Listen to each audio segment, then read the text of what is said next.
Hello दोस्तों, financial learning के YouTube channel पर आपका स्वागत है। आज मैं आपको एक fundamental strong large cap company SBI cards and payment services limited के बारे में बताने जा रहा हूँ। एसबीआई कार्ड्स लिमिटेड को डिस्कस करने का मेन रीज़न यहाँ पर ये है कि कंपनी के फाइनेंशियल्स लगातार ग्रो हो रहे हैं। कंपनी का बिजनेस मोड बहुत ही अच्छा है और कंपनी के टेक्निकल चार्ट पैटर्न बहुत ही सुंदर डेवलप हुए हैं। तो इस तरीके की कंपनी जहाँ पे एक ह्यूज ग्रोथ पोटेंशियल हो, जिनका बिजनेस आगे आने वाले टाइम पे जिस प्रकार से इंडिया का पर कैपिटा इनकम इंक्रीज होगा, जीडीपी इंक्रीज होगा, तो इस तरीके के बिजनेस सेगमेंट पे इंक्रीज होने का बहुत ज़्यादा चांसेस है। जब मैं इस तरीके की कंपनी को डिस्कस कर रहा हूँ तो मेरा यहाँ पर किसी भी तरह से बाय और सेल का कोई रिकमेंडेशन नहीं है। मैं सिर्फ आपको लर्निंग पर्पज से ये वीडियोस लेकर आ रहा हूँ। तो एक बार हम एसबीआई कार्ड्स लिमिटेड को चेक कर लेते हैं कि उसका बिजनेस कैसा है, फाइनेंशियल्स कैसे है और टेक्निकल चार्ट पैटर्न क्या है। तो यहाँ पर मैंने स्क्रीनर डॉट इन पर एसबीआई कार्ड्स को ओपन किया हुआ है। एसबीआई कार्ड्स एक एनबीएफसी कंपनी के ग्रुप में आती है। तो ये एक क्रेडिट कार्ड प्रोवाइडर कंपनी यानी क्रेडिट कार्ड सेगमेंट में काम करती है। अगर हम इसकी हिस्ट्री को थोड़ा देख ले तो एसबीआई कार्ड 1998 पे फॉर्म हुई थी और ये स्टेट बैंक ऑफ इंडिया और जी कैपिटल का एक जॉइंट वेंचर था। दिसंबर 2017 में स्टेट बैंक ऑफ इंडिया और कार्लाइल ग्रुप ने जी कैपिटल का जो स्टेक था उसको एक्वायर कर लिया था। उसके बाद एसबीआई की होल्डिंग 74% हो गई थी और कार्लाइल ग्रुप की 26%। कार्लाइल ग्रुप एक यूएस का ग्रुप है और 20 अगस्त 2019 पे कंपनी ने अपने स्टेक को सेल किया था थोड़ा सा। उसके बाद ये आईपीओ पे कंपनी को लिस्टेड किया था, यानी आईपीओ लेकर आए थे। और मार्च 2020 में company first credit card provider company बन गई थी जो कि स्टॉक मार्केट पे लिस्टेड थी। इसके बाद अगर हम इनका मार्केट पोजीशन की बात कर ले तो कंपनी का मार्केट पोजीशन के हिसाब से सेकंड रैंक पे है, यानी कि यहाँ पर जो कुछ बैंक्स हैं उसकी क्रेडिट कार्ड होल्डिंग इससे थोड़ा सा ज़्यादा है। बट क्रेडिट कार्ड सेगमेंट में लिस्टेड होने वाली ये मोनोपोली कंपनी है।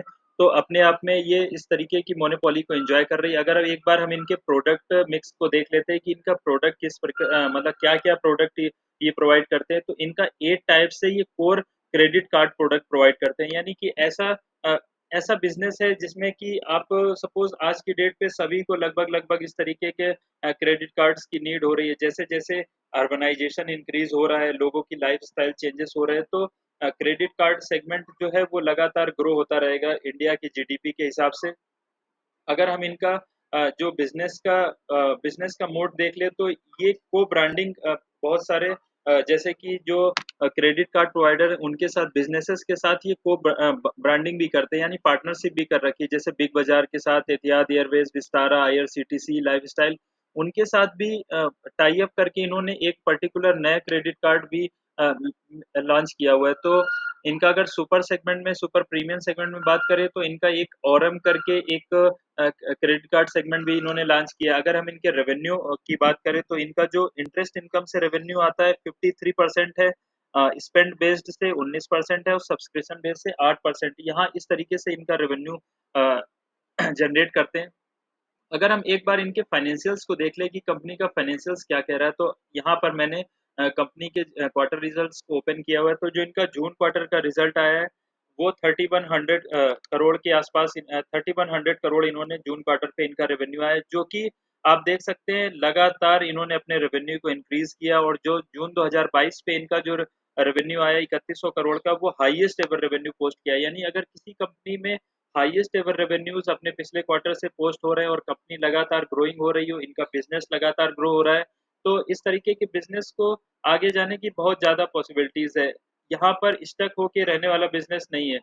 अगर हम इनके नेट प्रॉफिट की बात कर ले तो इनका नेट प्रॉफिट जो जून 2019 में 346 करोड़ था, अभी बढ़कर जून 2022 में इनका नेट प्रॉफिट 627 करोड़ है। यानी कि कंपनी ने अपने नेट प्रॉफिट में लगभग 3 साल में जस्ट डबल की ग्रोथ की है, यानी कि 2 गुना किया अपने प्रॉफिट के। ये अपने आप में किसी भी एनबीएफसी कंपनी के लिए बहुत ही बड़ी बात है। अगर हम इनका एक बार फाइनेंसिंग प्रॉफिट देखने लगे तो जो जून 2019 में 326 करोड़ का था, अभी जून 2022 में इनका फाइनेंसिंग प्रॉफिट बढ़ के 718 करोड़ हो गया। यानी कि फाइनेंसिंग प्रॉफिट में कंपनी ने लगभग 2 गुने से भी ज़्यादा की ग्रोथ रजिस्टर की हुई है। फाइनेंसिंग प्रॉफिट किसी भी एनबीएफसी कंपनी के लिए बहुत इंपॉर्टेंट हो जाता है, क्योंकि कोई भी NBFC company, credit card company या बैंक आरबीआई से पैसा लेकर और उसको पब्लिक में डिस्ट्रीब्यूट करते, उसके बाद उसमें से इंटरेस्ट कमाते, उससे इनके ये फाइनेंसिंग प्रॉफिट वहां से नेट प्रॉफिट जनरेट होता है। अगर हम इनका एक बार profit and loss statement year basis पे देख ले तो मार्च 2013 में इनका रेवेन्यू 1008 करोड़ का था, जो कि अभी मार्च 2022 में लगभग 10,679 करोड़ था, और 12 ट्रेलिंग मंथ में इनका रेवेन्यू 11,416 करोड़ है। यानी कि मार्च 2013 जो कि 1000 करोड़ के आसपास रेवेन्यू था, अभी 11 टाइम्स इन्होंने अपने रेवेन्यू को कर लिया है। अगर हम इनके नेट प्रॉफिट की बात करें तो 2013 में इनका नेट प्रॉफिट 136 करोड़ था, जो अभी बढ़कर लगभग लगभग 1938 करोड़ यानी 2000 करोड़ के आसपास अपने नेट प्रॉफिट को इन्होंने इंक्रीज किया हुआ है। तो ये अपने आप में बहुत ही स्ट्रॉन्ग फंडामेंटल वाली कंपनी। अगर हम इनका रिटर्न ऑन इक्विटी पिछले 5 साल का देख ले तो लगातार इन्होंने डबल डिजिट में आरओई को जनरेट करके दिया हुआ है। 24% का आरओई इनका 5 साल का है। अगर हम स्टॉक प्राइस की बात करें तो एज सच एक साल में इनके स्टॉक प्राइस पे कोई बहुत ज्यादा मूवमेंट नहीं हुआ है। जब किसी भी कंपनी के इस तरीके के फाइनेंशियल्स अच्छे हो रहे हैं, लगातार बिजनेस इम्प्रूविंग ग्रोइंग बिजनेस हो और स्टॉक प्राइस बहुत ज्यादा नहीं भागे, तो ये अपने आप में एक अपॉर्चुनिटीज होती है। तो मैं जब इस तरीके के बिजनेस को लेकर आ रहा हूँ तो यहाँ मेरा किसी भी तरह बाय और सेल का कोई रिकमेंडेशन नहीं है। मैं सिर्फ लर्निंग पर्पज से आपको ये बता रहा हूँ। एक बार इनकी बैलेंस शीट को देख ले कि कितना रिजर्व है कंपनी के पास। तो मार्च 2013 में ऐसा कोई रिजर्व नहीं था इनके पास, निगेटिव में ही रिजर्व था। यानी जितना रेवेन्यू ये कमा रहे थे या शेयर कैपिटल में था, वो इनका एक्सपेंडिचर में ही चला जा रहा था। बोरोइंग से इनका सच कोई नेट प्रॉफिट नहीं आ पा रहा था। तो अभी मार्च 2022 में इनका रिजर्व 6810 करोड़ यानी 6810 करोड़, अपने रिजर्व को इन्होंने लगातार हर ईयर पे इंक्रीज करते चले गए। ये अगर इनके CWIP पे देखें तो इस तरीके की कंपनी पे ज़्यादा कैपिटल वर्क इन प्रोग्रेस की नीड नहीं होती। कंप्यूटर सिस्टम्स ये सारी ही रिक्वायरमेंट होती है। तो एज सच कोई CWIP नहीं होता इस तरीके की एनबीएफसी कंपनीज में। अगर हम एक बार इनका शेयर होल्डिंग पैटर्न देख ले तो प्रमोटर्स के पास 69.64 है, यानी कि प्रमोटर्स यानी स्ट्रॉन्ग हैंड में इनका 69 पॉइंट है। और इनके प्रमोटर्स कौन है? स्टेट बैंक ऑफ इंडिया 69.19% है और एसबीआई लाइफ इंश्योरेंस 0.44% है। ये इनके दो ही मेन प्रमोटर हैं, जिसमें स्टेट बैंक ऑफ इंडिया इनका मेन प्रमोटर है। एफआईआईज जो मार्च 2020 में 4% थे, अभी एफआईआईज ने अपनी होल्डिंग को बढ़ा के 8.29% किया है। डीआईआईज जो कि मार्च 2020 में 3.79 थे, अभी डीआईआईज ने 16.24% किया है अपनी होल्डिंग को।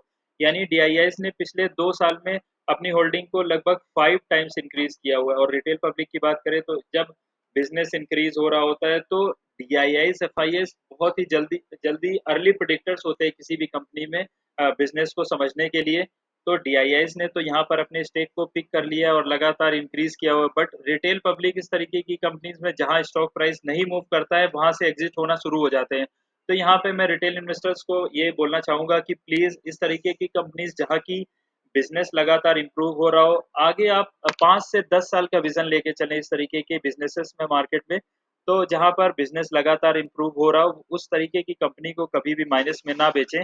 हो सकता है स्टॉक प्राइस फ्लक्चुएशन हो सकता है, क्योंकि मार्केट के हिसाब से ये वोलेटाइल मार्केट है। यहाँ पर कोई फिक्स डिपॉजिट या किसी भी तरह से कोई ऐसा फिक्स रिटर्न नहीं जनरेट होता है। बट अगर आप अच्छी कंपनी पे बने रहते हैं और एसआईपी मोड में अपनी बाइंग को लगातार धीमे धीमे इंक्रीज करते जाते हैं, तो ये बहुत ही अच्छी अपॉर्चुनिटी होती है। और इस तरीके के ग्रोइंग बिजनेस में आप काफी अच्छा रिटर्न भी कमा सकते हैं। अगर एक बार हम इनके टेक्निकल चार्ट पैटर्न को देख लें तो यहाँ मैंने एसबीआई कार्ड्स का इन ट्रेडिंग व्यू पे टेक्निकल चार्ट पैटर्न को ओपन किया हुआ है। आप देख पा रहे हैं, यहाँ पे मैंने ओपन किया हुआ है एसबीआई कार्ड के टेक्निकल चार्ट पैटर्न को। अगर मैं एक हॉरिजॉन्टल लाइन को ड्रॉ करूँ तो यहाँ पर एक बहुत ही अच्छा reverse head and shoulder pattern भी जनरेट हो रहा है।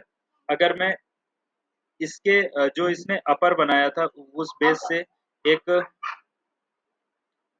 हॉरिजॉन्टल लाइन को ड्रा करूँ तो ये एक reverse hand and shoulder pattern generate हो रहा है। अगर यहाँ पर आप देख सकते हैं, ये एक लेफ्ट शोल्डर है, ये हेड है और ये राइट शोल्डर, और ये राइट शोल्डर बनकर ऊपर जाने की तैयारी हो रही है। आप देख रहे हैं कि यहाँ पर लगातार जो बाइंग हो रही है वो ग्रीन में ही, यानी कि लगातार शेयर प्राइस ऊपर जा रहा है। और इस तरीके की कंपनीज में जब फाइनेंशियल्स अच्छे हैं, बिजनेस अच्छा है, तो वहाँ बाइंग ग्रोइंग की पॉसिबिलिटीज बहुत ज़्यादा है। अगर हम इसके जो इसका डेप्थ था उसको प्लॉट कर ले ग्राफ पे,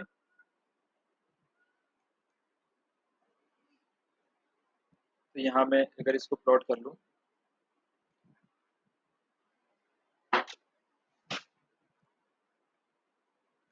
तो जो इसका टेक्निकल चार्ट पैटर्न निकल के आ रहा है, टेक्निकल चार्ट पैटर्न के हिसाब से जो टारगेट निकल के आ रहा है वो अप्रॉक्स 1400 के आसपास निकल निकल के आ रहा है। अगर हम इसके करंट प्राइस से इसके गेन को देखने लगे तो लगभग 44% के आसपास गेन निकल के आ रहा है। और जब टेक्निकल्स अच्छे हैं, चार्ट पैटर्न टेक्निकल में बहुत ही अच्छा चार्ट पैटर्न डेवलप हो रहा है। अगर इसको मैं थोड़ा सा यहाँ पे मेंशन कर देता हूँ,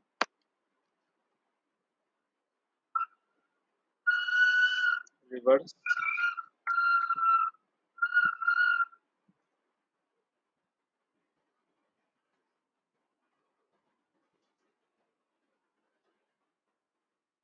reverse head and shoulder pattern यहाँ पर आप मैं इसके लिए मेंशन भी कर दिया है। यहाँ पे एक एक डेटा मैं आपको और दिखाना चाहता हूँ कि यहाँ पर अगर मैंने क्रेडिट कार्ड ग्रोथ का एक डेटा यहाँ पे मैंने स्टैटिस्टिका पे ओपन किया हुआ है, तो आप देख सकते हैं कि फाइनेंशियल ईयर 2021 में 62 मिलियन क्रेडिट कार्ड यूजर हैं, जो कि फाइनेंशियल ईयर 20 पे 57 मिलियन थे, अभी बढ़ के 62 मिलियन। ये लगातार इंक्रीज हो रहा है। आप देख सकते हैं कि ये एक्सपोनेंशियल इंक्रीमेंट है इनके क्रेडिट कार्ड सेगमेंट पे। तो अगर आपको मेरा कंटेंट अच्छा लगा हो तो प्लीज़ मेरे चैनल को लाइक करें, सब्सक्राइब करें और इस तरीके के वीडियोस के लिए मेरे चैनल को सब्सक्राइब करें। Thank you.